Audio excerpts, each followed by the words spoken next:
Let's talk about the support team meeting and how to coordinate the care because the team's going to have to communicate with one another and so that we don't duplicate one another's efforts and so forth. And we suggest that most teams start with a monthly meeting. We'll put it up here. A monthly meeting.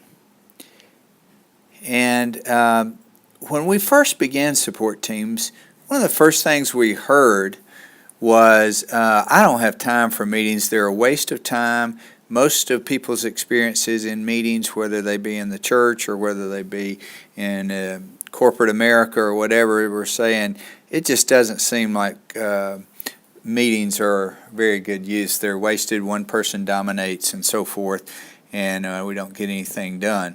So we came up with a guideline, a template, an outline for your support team meeting. And I would like to suggest it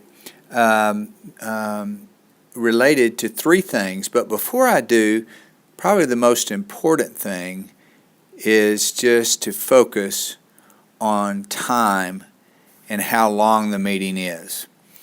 We came up with the idea to call it and to actually play this out, the 59-minute meeting.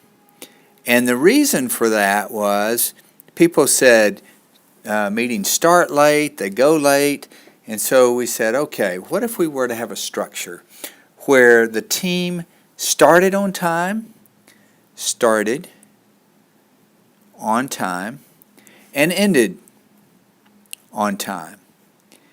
That means if there are 4 of you there when the meeting begins at, say, 7 p.m. or whenever,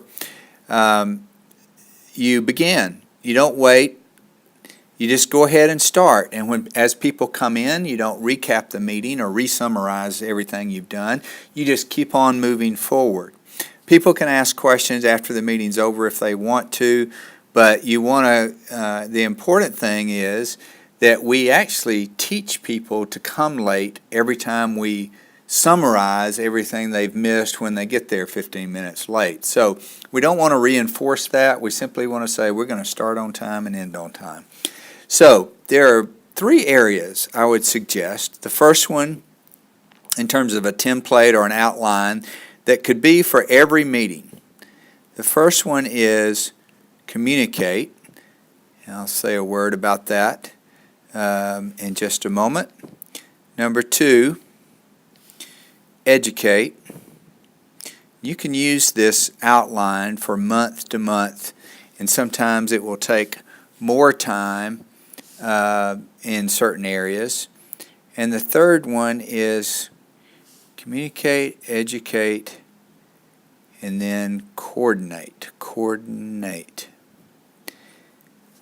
When we talk about communicate, what we are discussing here in the beginning of a meeting is how's it going on the team so far? How are people feeling? What are their experiences?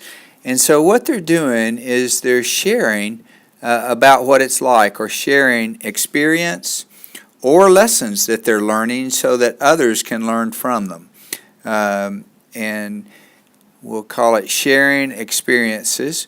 How's it going? How's it working? What problems have you run into? What barriers or concerns do you have? Let's talk about those very openly and honestly. And whatever those things, as long as the team is talking to one another, and you will find that the team is able to function a lot better together.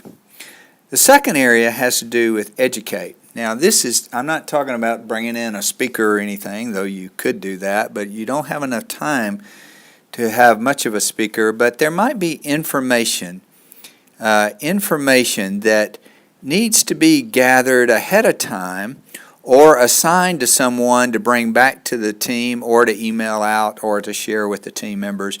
But information that's relevant to the information that is relevant. Well, misspelled that.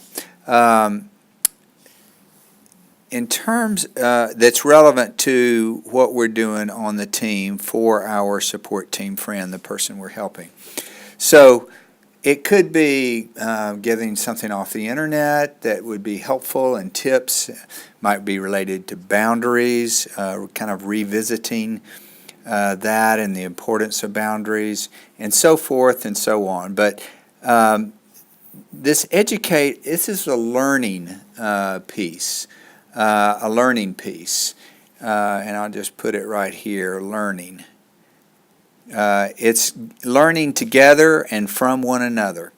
And so that learning piece is an important part of any support team meeting. And then finally, the area that I would also say, I'm going to write this in green as well, is just to coordinate time and task for the upcoming month. Time and task. The things that the support team leader is going to have already met with the support team friend and ask them about what are things that would be helpful this month, and when would be the best time to do that, and probably already come with a filled out calendar, because he or she might know after a meeting or two what support team members like to do and when they're available, and go ahead and fill it in. And then in the meeting, you can make swaps and changes quickly.